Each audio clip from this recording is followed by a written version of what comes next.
Buenos días, hermanos. Hoy vamos a saltar a una de las profecías mesiánicas más significativas del Antiguo Testamento. Vais a ver que vamos a saltar ahora al libro de Isaías.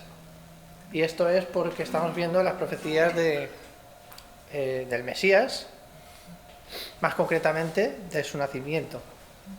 Por lo tanto, vamos a ver primero las del Mesías, luego las de las naciones, etc. Por eso, que no me voy a saltar ninguna, aunque lo parezca.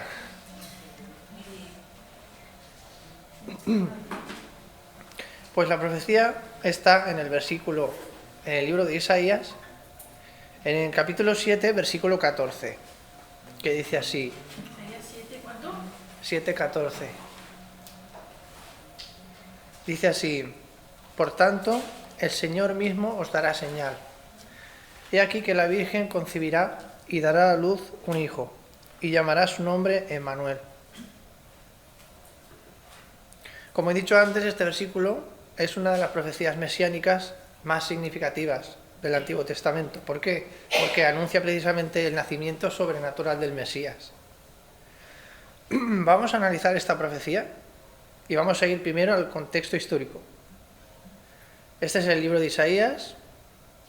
Isaías profetizó durante el reinado del rey Acaz. Este rey Acaz era un gobernante de Judá que enfrentaba la amenaza de los reyes de Siria e Israel entonces. En ese momento Dios le ofreció una señal para demostrar su fidelidad, pero Acaz decidió rechazarla, rechazó pedirla. Dios se la ofreció y él rechazó pedirla. Entonces, aunque este rey Acaz decidió rechazarla, a Dios le dio igual. Dice: yo te voy a dar la señal igual. Y le dio una señal no solo para él, sino para toda la casa de David y posteriormente para toda la humanidad también, que es el nacimiento de un niño especial.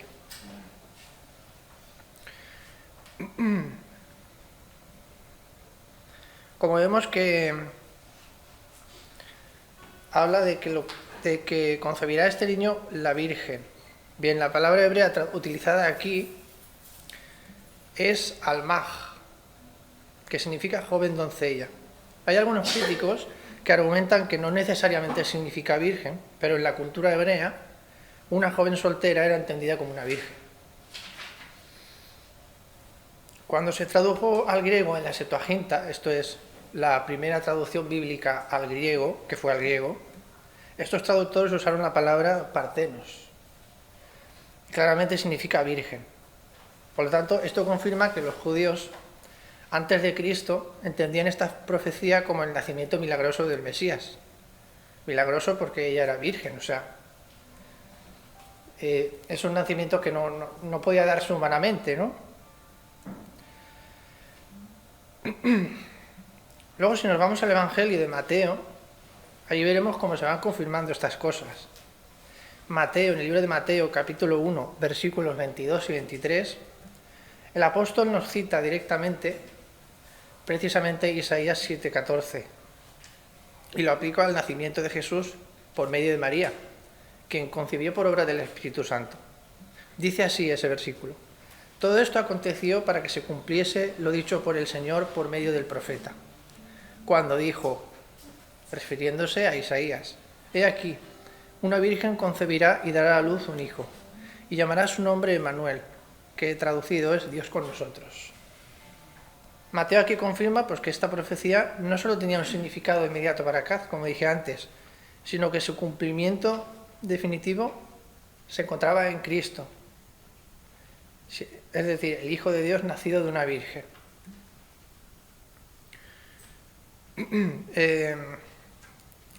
El nombre Emmanuel significa literalmente Dios con nosotros, como acabamos de ver.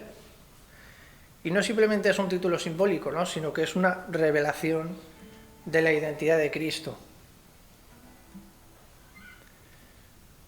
Y en Juan 1:14 así lo dice, reflejando que Dios es hecho carne. Jesús es Dios mismo habitando entre su pueblo, cumpliendo así la promesa de salvación. Por lo tanto, si Dios está habitando con nosotros, ahí tenemos Emmanuel, ¿no? ¿Por qué Dios le llamó Emmanuel entonces? En un mundo lleno de dudas e incertidumbre, Dios siempre nos ha dado señales para revelar su plan. A lo largo de la historia de Israel, el Señor siempre ha mostrado su fidelidad. Pero en Isaías 7:14 encontramos una señal que quizás está por encima de todas, que es el nacimiento de un niño de una virgen. Y esta señal no era, como hemos dicho antes, no era solo para el rey Acaz, sino para toda la humanidad.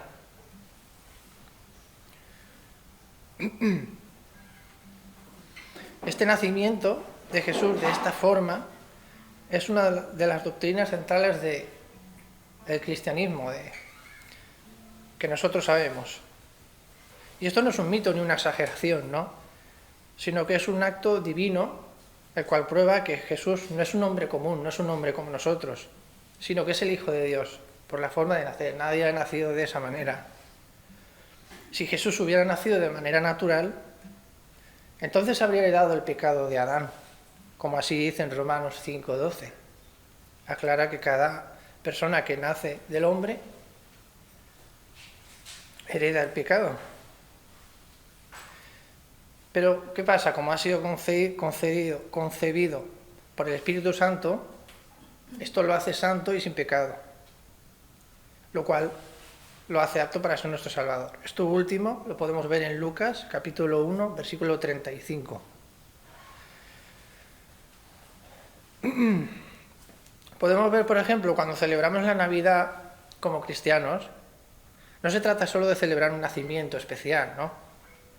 Sino que estamos celebrando precisamente el nacimiento de Emmanuel. Estamos celebrando que Dios ha venido a vivir entre nosotros. En Jesús, Dios se acerca al pecador, sufre con nosotros y nos da la vida eterna. Por lo tanto, si Dios está con nosotros, ¿quién contra nosotros? Como dice Romanos 8:31. El rey Acaz, como hemos visto, rechazó confiar en Dios y prefirió confiar en su propia sabiduría. Hoy muchos hacen lo mismo. A lo mejor algunos de nosotros también hemos hecho lo mismo en alguna circunstancia y no nos hemos dado cuenta. Pero Jesucristo es el Salvador. ¿Cómo vamos a responder nosotros? Dios ya nos ha dado la señal. Ahora nos toca creer en Él. A ti te toca creer en Él. Jesús nació de una virgen como cumplimiento de la promesa de Dios. Su nacimiento es una señal de esperanza, de salvación y de la cercanía de Dios con nosotros. No lo rechacemos como hizo Acaz, sino más bien recibámoslo. Recibamos a Emmanuel en nuestro corazón o en tu corazón. Por lo tanto, vamos a orar y le vamos a dar gracias al Señor. Gracias, Señor, por esta señal que tú nos diste entonces.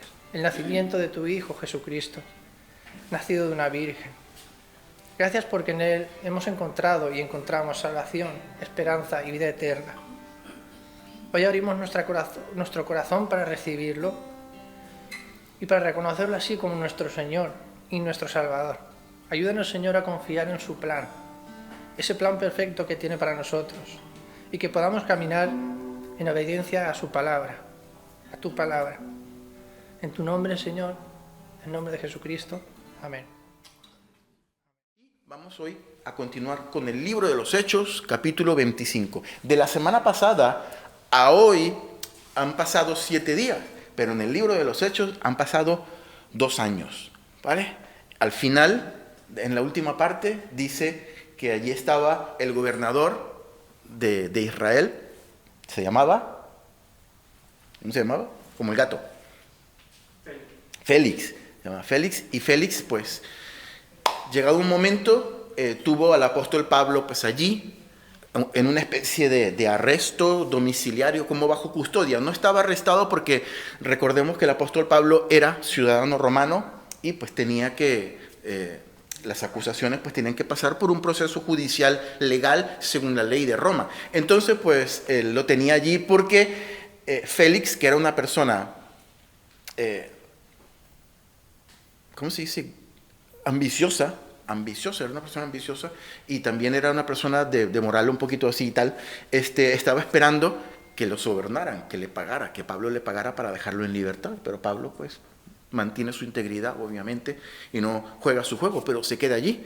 Y por muy extraño que parezca, allí 2 años lo dejó prisionero a Pablo, ¿no? Estaba como, yo me imagino que lo tendría en una habitación, no lo tendría ni encadenado, ni todos los días le pegaba el latigazo, pero sí que lo tenía pues bajo custodia y lo tenía pues allí, sí recibía visitas y todo eso, pero allí estaba. Nos encontramos en la ciudad de Cesarea.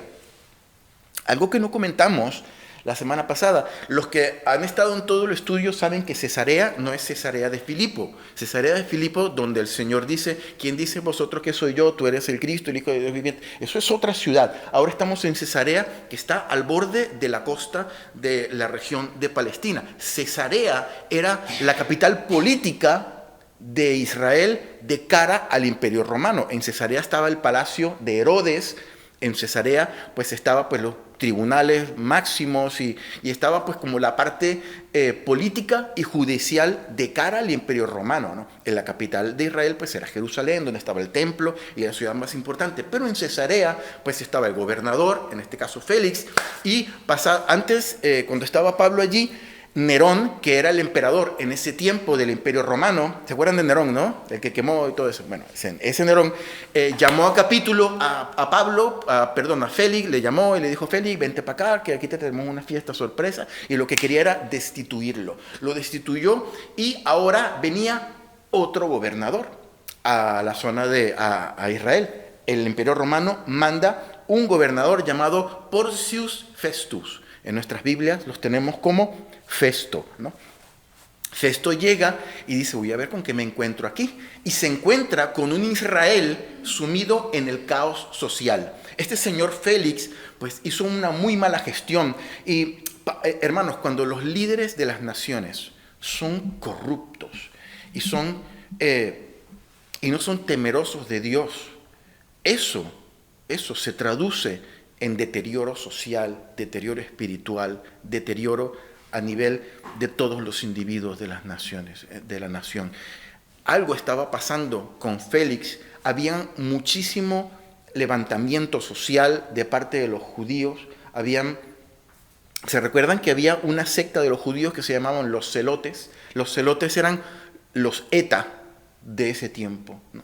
En ese tiempo estaba el Imperio Romano y cuando el Imperio Romano pues ponía una figura de un águila allí cerca del templo, pues esta gente venía y la destruía por la noche, les hacían emboscadas a los soldados y mataban unos cuantos. También había un grupo que había proliferado mucho que se llamaban los sicarios. Los sicarios eran personas judíos normales, ¿no? Pero iban siempre con una navaja, con una daga allí sobre la manga, ¿no? Entonces cuando había mucha gente que se aglomeraba y había un personaje que le dijeron, pues a este hay que cancelarlo, pues los judíos pasaban, se sacaban la daga y ¡pum!, lo apuñalaban aprovechando el gentío y ahí moría, ¿no? Y todo ese deterioro social estaba proliferando muchísimo. Cada vez se levantaban más judíos radicales en contra del Imperio Romano y eso para Roma era un problema porque recordemos que Roma lo que quería era mantener la paz y la tranquilidad y lo bendito, la famosa Pax Romana, ¿no? Y Israel estaba yendo cada día más a un deterioro pues social, ¿no? Producto de la mala gestión de este gobernador. Festo llega, mandado por Nerón, llega con sus maletas allí a Cesarea, pues, y se encuentra con esta situación, y se encuentra también con una situación que aparentemente era inofensiva, pero que le da muchos dolores de cabeza. Que allí, custodiado, Félix había dejado un hombre llamado Saulo de Tarso, que se lo iba a encontrar allí prisionero también en el palacio, ¿no? Todo este tiempo Félix pues lo había mantenido prisionero. Versículo 1 del capítulo 25.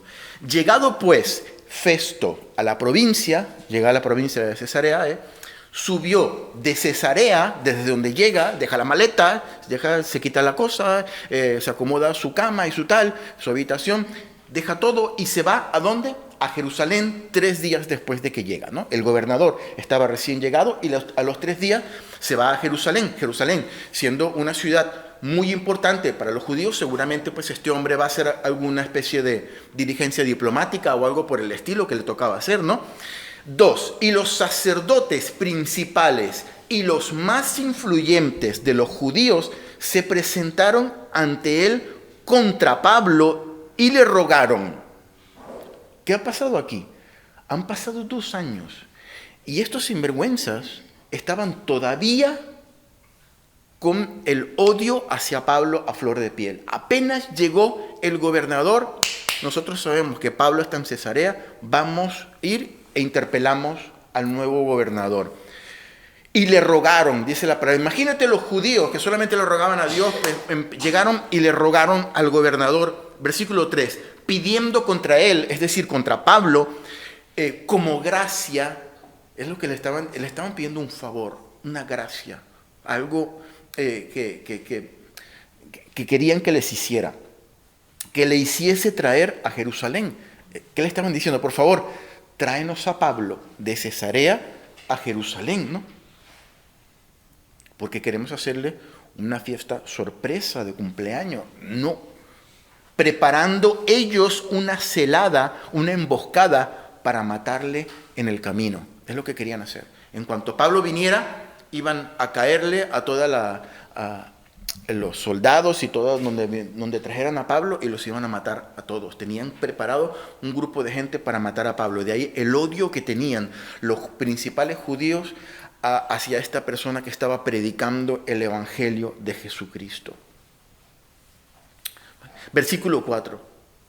Pero Festo, el nuevo gobernador, Porcius Festus, respondió que Pablo estaba custodiado en Cesarea, a donde él mismo partiría en breve. ¿Y qué les dice Festo? Mira, vamos a ver, Pablo está allí en Cesarea y yo me voy dentro de nada porque tengo que ir a cumplir mis obligaciones allí. Y les dice en el versículo 5, los que de vosotros puedan, desciendan conmigo, y si hay algún crimen en este hombre, acúsenle. Les está diciendo, si alguno de vosotros puede, que tiene tiempo libre o lo que sea, pues vénganse conmigo, que yo me voy dentro de poco para Cesarea. Y si vosotros tenéis algún cargo contra este hombre, presentad la demanda formalmente. Y allí pues vamos a ver qué hacemos con este hombre, ¿vale? Versículo 6. Deteniéndose entre ellos, no más de 8 o 10 días, fue lo que se quedó Festo con ellos. Venido a Cesarea, él volvió hacia la capital política de Israel, de cara al Imperio Romano. Al siguiente día se sentó en el tribunal. Festo también era pues, el juez principal allí, al ser el gobernador. Se sentó en el tribunal y mandó que fuese traído Pablo. Vamos a ver qué pasa con este hombre, ¿no? Versículo 7. Y cuando Pablo llegó, lo rodearon los judíos. ¿Qué pasó? Que los judíos se fueron detrás de él. O sea, era tanto el odio que tenían contra Pablo que no esperaron, no hicieron las maletas ni nada. No, yo me voy con lo opuesto. Y se fueron allí y apenas llega Pablo al tribunal, no lo dice aquí, pero podemos entender que habían pues soldados y si no le hubiesen caído a patadas allí a Pablo directamente, que pues cercaron un poco a Pablo para que no le hiciesen daño, ¿no? Pero apenas llegó Pablo, pues dice que lo rodearon los judíos, versículo 7, que habían venido a Jerusalén, presentando contra él muchas y graves acusaciones, las cuales no podían probar. Aquí está la clave del problema. Ellos decían, este hizo esto, hizo aquello, hizo tal, y cuando Festo les preguntaba, pero bueno, ¿dónde están las pruebas? Bueno, sí, es que me lo dijo un amigo de un amigo mío y tal. No podían probarlo, ¿vale? Las acusaciones. Versículo 8. Alegando Pablo en su defensa. Y en ese momento, pues, Pablo habla y dice lo siguiente: ni contra la ley de los judíos, ni contra el templo, ni contra César he pecado en nada. O sea, a mí no se me puede acusar de absolutamente nada porque yo no he hecho nada malo.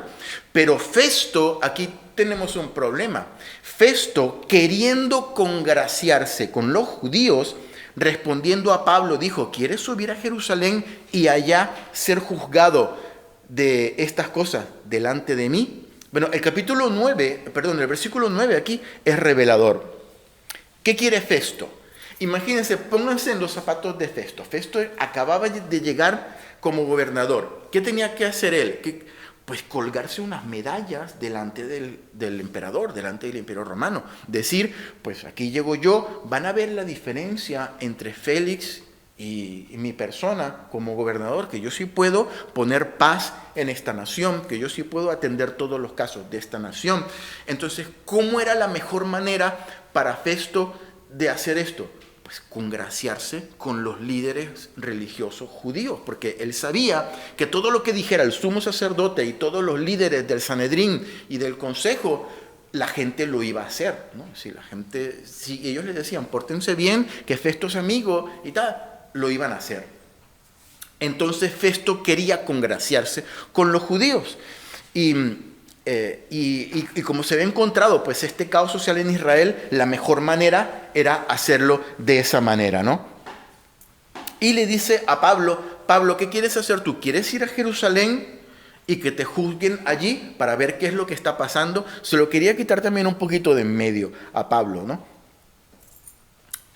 Probablemente también había pues una especie de compromiso con Festo, porque él le dijo a los judíos de Jerusalén, podría ser que un poquito por quitárselos de en medio, si quieren venir conmigo, ¿no?, a Cesarea. Habían 2 días de camino de Jerusalén a Cesarea. Si quieren venir conmigo, pues vengan y allí pues vemos qué es lo que pasa con Pablo. Y los hombres se vinieron. Entonces, como se vinieron, Festo puede ser que haya tenido una especie de compromiso allí. Bueno, estos vinieron para acá, voy a decirle, pues si quieren mandamos a Pablo a Jerusalén para que lo juzguen según sus leyes y según sus cosas, porque yo lo que estoy viendo es que aquí no hay ningún delito contra el imperio romano, ni contra César, ni contra nada. ¿Qué voy a hacer yo aquí? Y queriéndose congraciar un poquito le dijo, bueno, Pablo, ¿quieres ir allí a Jerusalén? Un poquito también con la obligación moral de devolverles el favor a los líderes religiosos que se habían pegado la caminata desde Jerusalén hasta Cesarea. Versículo 10, Pablo dijo, ante el tribunal de César estoy, ¿dónde debo ser juzgado? Aquí es donde yo tengo que estar y aquí es donde se me debe juzgar. Pablo sabía que si lo enviaban a Jerusalén lo iban a matar. Eso lo tenía clarísimo, ¿no? A los judíos, sigue diciendo Pablo, no les he hecho ningún agravio, como tú sabes muy bien, le dice Pablo a Festo.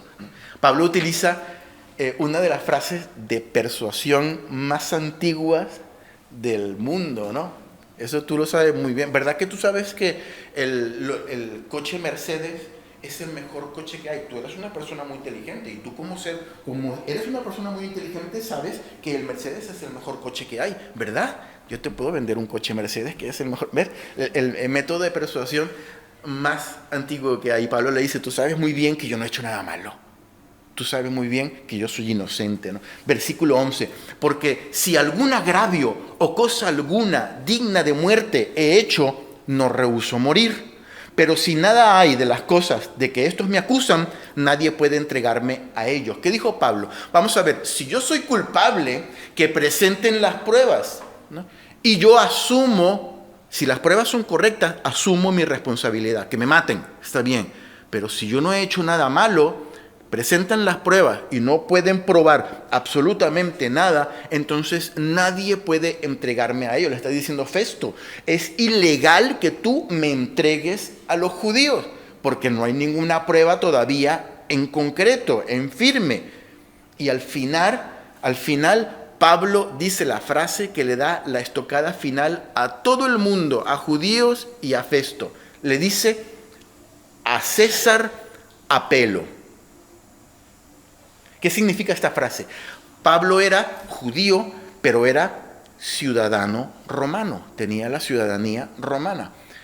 Un romano podía apelar a la instancia más superior del gobierno, que era el emperador César. Él tenía la potestad de decir, yo quiero que me juzguen en el tribunal superior, en el tribunal supremo de justicia, en el más alto, el César. Apelo al César. Estas palabras eran un compromiso legal. Estas palabras significaban que Festo no podía hacer absolutamente nada. ¿Eres romano? ¿Has apelado al César? no había nada que hacer. De hecho, dice la palabra en el versículo 12, entonces Festo, habiendo hablado con el consejo, Festo tuvo que irse a sus consejeros, a sus ministros, a los diputados que estaban allí y decirle, este hombre ha apelado al César, ¿qué tengo que hacer? ¿Y qué le dijeron su consejo? Pues es que es legal, es ciudadano romano, aquí tenemos el pasaporte, tenemos la carta de identidad, es romano, ha apelado al César, no puedes decirle que no, Festo. Y Festo regresa y le dice a Pablo, a César has apelado, a César irás. ¿Tú quieres César? Toma César, es lo que toca, ¿no?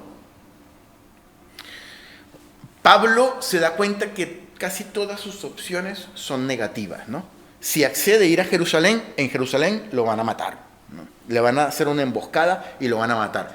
En Jerusalén estaba en el dominio de los judíos. Festo poco hubiese podido hacer. Le hubiesen dicho a Festo, mira que vamos a llevar a Pablo allí al templo, tú no puedes venir porque eres gentil. Lo metieron por allá en el callejón y allí seguramente lo iban a poder matar. Y como Festo estaba influenciado porque quería congraciarse con los judíos, esto era lo que pasaba, ¿no? Si Festo lo dejaba libre y decía, vamos a ver, yo no veo ningún delito en este hombre, vete para tu casa. En la esquina lo iban a coger los judíos y lo iban a matar. Eso era seguro. Y porque Pablo se iba a ir sin custodia militar, se iba a ir ahí caminando por su propio pie. Apenas pasara allí el Mercadona, pum, lo iban a apedrear segurito y lo iban a matar, ¿no? Y entonces Pablo se le ocurre y dice, no, yo voy a echar mano de lo que yo sé que me puede salvar la vida. Apelo al César. En ese caso sabía que lo iban a tener que custodiar y lo tenían que ir a llevar a Roma. Hacía 3 meses o 4, Pablo había escrito una carta a los romanos desde Corintio. ¿Se acuerdan qué les dijo Pablo en el capítulo 1 a los romanos? ¿Alguien se acuerda de algo que le haya dicho Pablo a los romanos al principio de la carta? Le dijo que quería ir a Roma, ¿no se acuerdan? Quería ir a Roma, ¿no? Y Pablo, ¿cómo hace para ir a Roma? Pues apeló al César, le iba a salir el billete gratis, porque lo iban a llevar gratis para Roma, y lo iban a llevar custodiado, y así ninguno de los judíos locos, estos desgraciados, le iban a hacer daño a Pablo, ¿vale? Entonces Pablo pues hizo la jugada perfecta, echa mano de ese derecho legal que él tenía, y pues ¿Tú quieres emperador? Pues nada, pues te toca ir al emperador. Versículo 13. Pasados algunos días, el rey Agripa y Berenice vinieron a Cesarea para saludar a Festo. Aquí tenemos a 2 personas más que conocemos. El rey Agripa y Berenice. ¿Quién era el rey Agripa? El rey Agripa era conocido como Agripa II, que era el rey de Israel en ese momento. ¿Se acuerdan que Israel tiene rey? ¿Y quién tenía que ser un rey? Pues un judío, porque no podía ser de otra manera. El rey era esa figura que el imperio romano dejaba tener a los judíos para que los gobernase, entre comillas, un judío, ¿no? ¿Se acuerdan quién era el rey de Israel cuando nace Jesucristo? Historia famosa. Herodes, el que manda a matar a los niños. ¿Se acuerdan que los magos van a donde está Herodes y le dicen, queremos ir a adorar al rey de Israel? ¡Opa! Y Herodes dice, el rey de Israel soy yo. ¿Qué pasa? Y manda a matar a los niños precisamente. Bueno, Herodes, es conocido como Herodes el Grande, es el bisabuelo de Agripa II.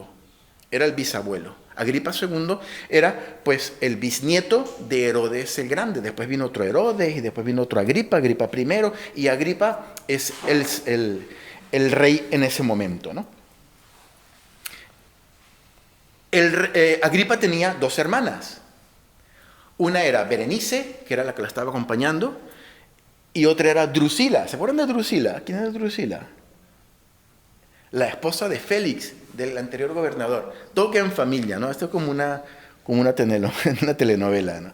Ahora pues ellos estaban en Roma, y ahora pues Félix estaba allí con Berenice con su hermana.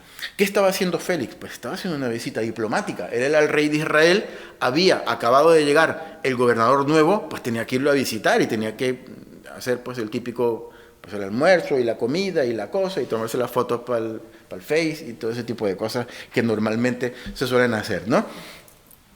Estos dos gobernantes se llevaban muy bien, tanto Festo como el rey Agripa. Por la historia sabemos que se llevaban muy bien. Y dice la palabra que se quedaron un montón de tiempo allí. Pues la fiesta se alargó y los protocolos y la cosa. Y mira, vamos a visitar la plaza tal. Y mira, y Festo le decía, sí, mira, voy a hacer un acueducto aquí. Y voy a hacer una carretera aquí para que los judíos y tal estén contentos. Y ahí pues hablaban todos los días y estaban contentos. Y como no podía ser de otra manera, llegado un momento, Festo le saca a colación el tema de Pablo. Hombre, Agripa, tú sabes que yo tengo por allá un preso que se llama Pablo, que es ciudadano romano, y le empieza a contar la historia a Agripa, ¿no? En los versículos siguientes, pues hago un resumen brevemente de lo que ocurre, pues él le cuenta un poquito la historia de todo lo que está pasando, ¿no? Hasta el final le dice, bueno, y pasó esto y esto y esto, y al final, ¿sabes qué hizo Pablo? Apeló al César. Y Agripa pues sabía que tenía que ir al César, ¿no? Pero Agripa le dice algo muy interesante a Festo. Le dice, Festo, yo quiero escuchar también a Pablo. Yo quiero saber qué es lo que tiene que decir este hombre. Yo no sé si esa curiosidad que él tenía, ¿vale? Después tiene que compartirlo con todo ese... Esa curiosidad que él tenía venía porque el Espíritu Santo lo estaba tocando y lo estaba llevando a hablar, a escuchar a este hombre que tanto habían escuchado. Pero sí le dijo Festo, yo quiero escuchar lo que Pablo tiene que decir. ¿Vale? ¿Y qué le dice Festo? Mañana mismo hablas con Pablo, ¿no? Pues, y parece ser que prepararon pues, la audiencia con Pablo. Y mira lo que pasa en el versículo 23. Al otro día... Sí, versículo 23. Al otro día, echamos un saltito, al otro día, viniendo Agripa y Berenice con mucha pompa. ¿Sabes lo que es con mucha pompa, no? Con mucha ostentación, ¿no? Imagínate, estaba la sala allí donde iban a traer a Pablo y se abren las cortinas y sacan las trompetas, y ahora con ustedes el rey Agripa, y sale Agripa allí, ¿no? Caminando con su corona y con su traje de rey, y más atrás viene la Berenice, y dice la palabra que no solamente venían ellos, sino que entrando en la audiencia con los tribunos y principales hombres de la ciudad, con los hombres más importantes y con los comandantes de la ciudad. Recordemos que estamos allí en la capital judicial militar de Israel. Entraban pues todos los principales líderes del ejército de Roma, con sus medallas y sus condecoraciones y sus cosas. Imagínate la pomposidad. Y ponían la música y la cosa y las trompetas, y aquí viene porque le gustaba mucho la pompa a esta gente, ¿no? Y por mandato de Festo fue traído Pablo. Imagínense, todo el mundo de pie, porque entra el rey se sienta en su lugar, se sienta Berenice por allá, se sientan los oficiales por allí, se sientan las demás personas, y ahora Festo dice, tráiganme a Pablo. Y bueno, pues llega Pablo allí, se pone en medio de ellos. Versículo 24. Entonces Festo dijo, Rey Agripa, y todos los varones que estáis aquí juntos con nosotros, aquí tenéis a este hombre. Me imagino señalando a Pablo, aquí tenéis a este hombre, ¿no? Respecto del cual toda la multitud de los judíos me ha demandado en Jerusalén y aquí, dando voces, que no debe vivir más. ¿Qué le está diciendo Pablo? Aquí todo el populacho, el pueblo, la gente de a pie me está pidiendo que matemos a este hombre, que no merece vivir, ¿no?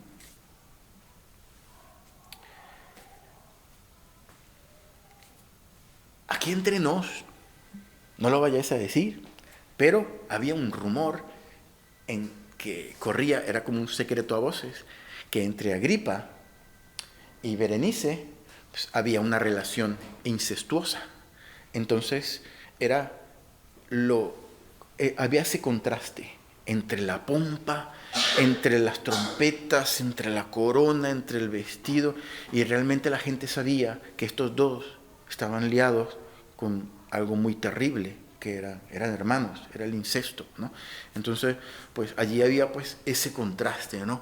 Y cuando mandaron a pasar a Pablo, les dice precisamente que este hombre tenía que ser ejecutado.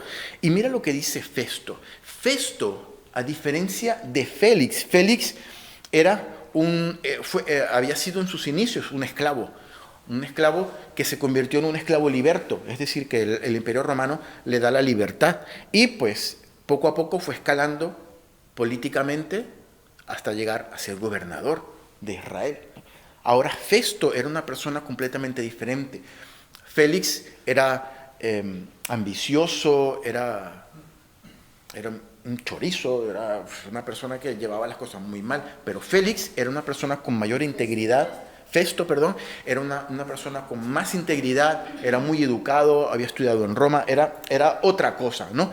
Y mira lo que dice Festo, pero yo, hallando que ninguna cosa digna de muerte ha hecho, y como él mismo apeló a Augusto es el César, he determinado enviarle a él. O sea, Festo reconoce que Pablo no ha hecho nada malo, ¿no? Como para dictar sentencia de muerte. Pues esta gente lo quiere matar, pero yo veo los cargos y no los pueden probar, y veo que el hombre no ha hecho absolutamente nada. De hecho, pidió ir a ver al César, y pues al César lo tengo que mandar, ¿no? Y mira lo que dice Festo. Aquí, eso es lo mejor de todo. Versículo 26. Como no tengo cosa cierta que escribir a mi Señor, le he traído a vosotros, y mayormente a ti, oh rey Agripa, para que después de examinarle tenga yo que escribir, porque me parece fuera de razón enviar un preso y no informar los cargos que haya en su contra. ¿Qué está diciendo Festo? No tenía ni la más pálida idea de qué tenía que decirle al emperador cuando mandara a Pablo, ¿no? Él tenía que mandar una carta diciendo: este hombre que se llama tal, con DNI tal, con pasaporte tal, ciudadano romano, ha apelado a ti, porque hay unos cargos contra él. Estos cargos son estos y esto, de lo que se le acusa. Pues no tenía nada de qué acusar a Pablo. Y como no tenía nada de qué acusar a Pablo, algo tenía que escribir. Entonces le dice Festo, por favor, Agripa, por favor, rey, tú que conoces, él era judío, él conocía, Agripa conocía la ley judía, podía más o menos entender qué era lo que estaba pasando doctrinalmente entre Pablo y los judíos. Dime algo para que yo pueda escribir para mandarle a mi señor, dice aquí, al César, al emperador. Dime algo, porque yo no puedo mandarle un reo sin ningún tipo de cargo. Imagínate que tú eres jefe de la policía, tú eres la persona más importante del pueblo desde el punto de vista de judicial, eres el jefe de la policía, ¿no? Y viene el pueblo, y en el pueblo hay una iglesia grande, y te traen a una persona, a ti, y te dicen: a este tienes que meterlo preso, y tienes que matarle, y tienes que, y tal, y bueno, ¿y qué ha hecho? Entonces las personas de la iglesia te explican: esto es lo que ha hecho. Él dice que cuando oramos a Dios no hace falta cerrar los ojos.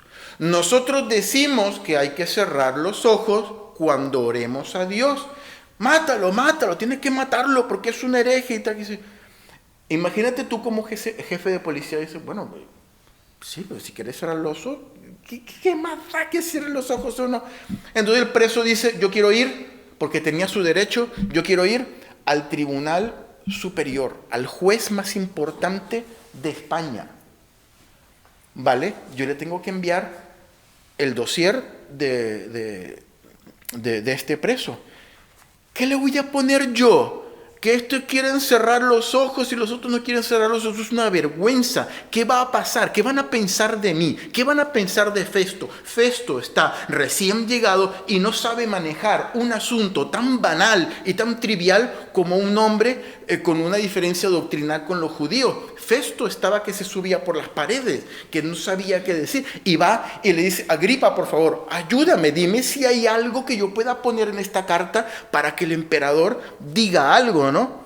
Este es el problema que se encontraba el pobre Festo en ese momento. No tenía qué escribirle al emperador.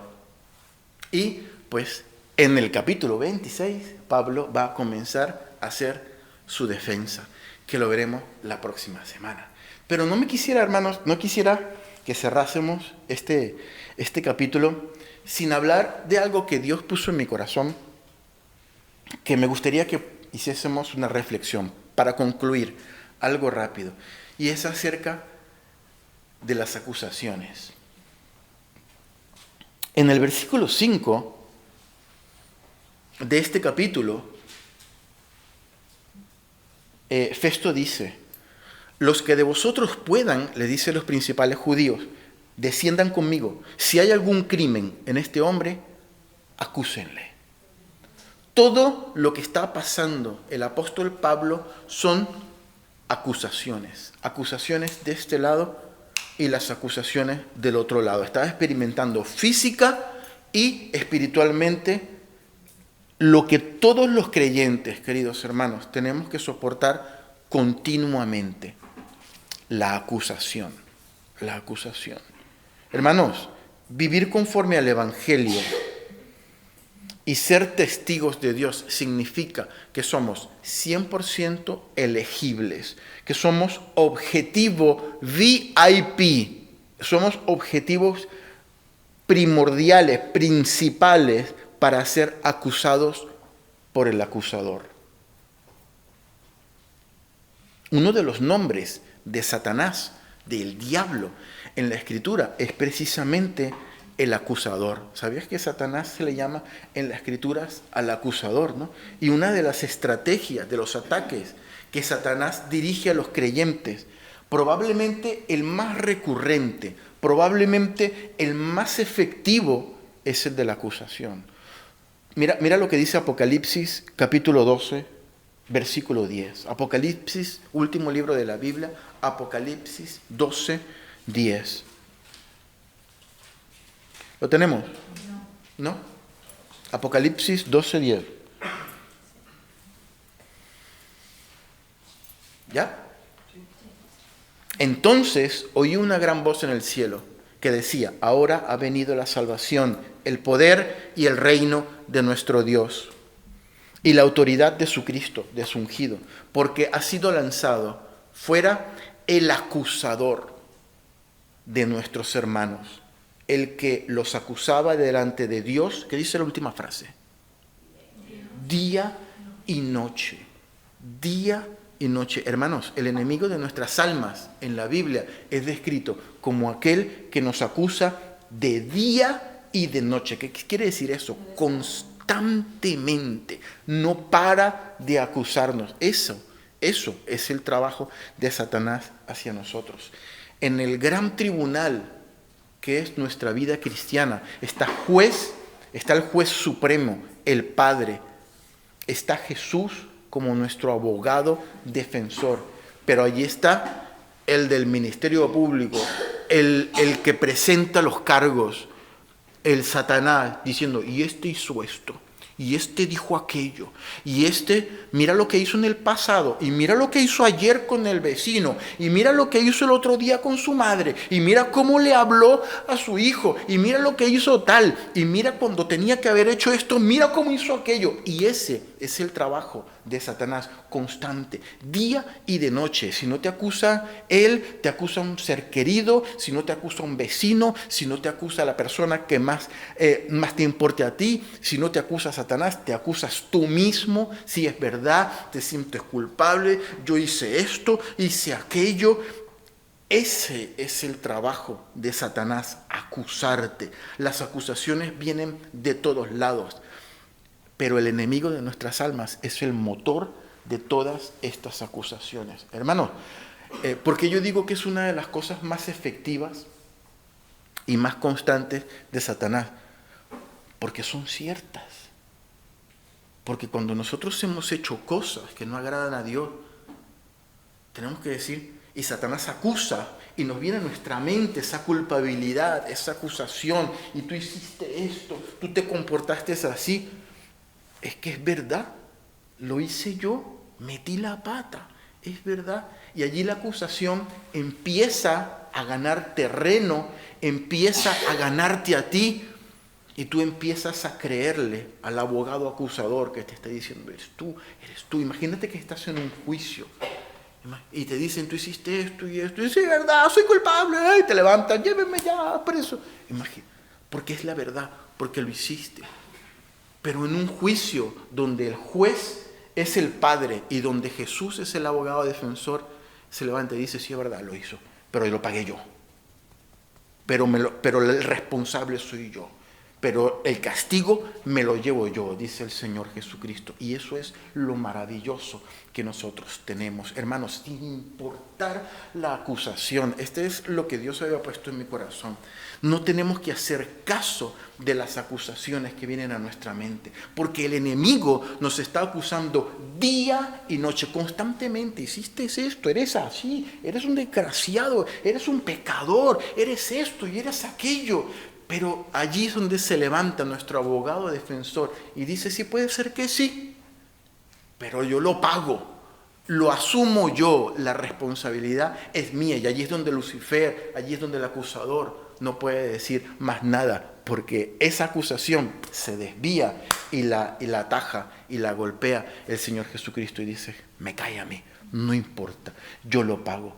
Hermanos, cuidado con sentirte culpable de las acusaciones del enemigo, porque es algo que pasa constantemente en nuestra vida como cristianos. A todos, sentirse culpable, sentirse mal, porque el enemigo te acusa. Recuerda que Jesucristo pagó cada uno de tus pecados, cada una de las cosas que hemos hecho en la cruz del Calvario.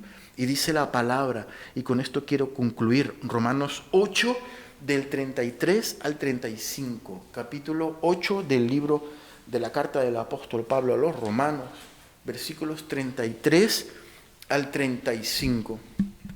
Versículo 33. Aquí hay una pregunta retórica, una pregunta que tiene respuesta, pero una pregunta que el apóstol Pablo lanza de manera retórica. ¿Quién acusará a los escogidos de Dios? ¿Quién? ¿Quién se va a atrever a acusar a los escogidos de Dios? Dios es el que justifica. Aleluya, somos justificados por Él. Ahí está Jesús, tapando todos los dardos del acusador. ¿Este hizo? Sí, pero yo lo pago. ¿Este hizo? Sí lo hizo, pero cae sobre mí. Versículo 34. ¿Quién es el que condenará? Otra pregunta retórica. Cristo es el que murió, más aún el que también resucitó, el que además está sentado a la diestra de Dios, el que también intercede por nosotros. Está allí, aleluya, gracias Señor, qué precioso eres Padre, gracias. Versículo 35, ¿quién nos separará del amor de Cristo? Tribulación, angustia, persecución, hambre, desnudez, peligro o espada, nada. Ninguna acusación, nada que venga de parte del enemigo nos puede separar del amor de Dios, porque ahí está Jesús pagando cada uno de nuestros pecados por nosotros. Amén. Señor, te damos gracias por tu palabra y gracias, Señor, Padre, te damos...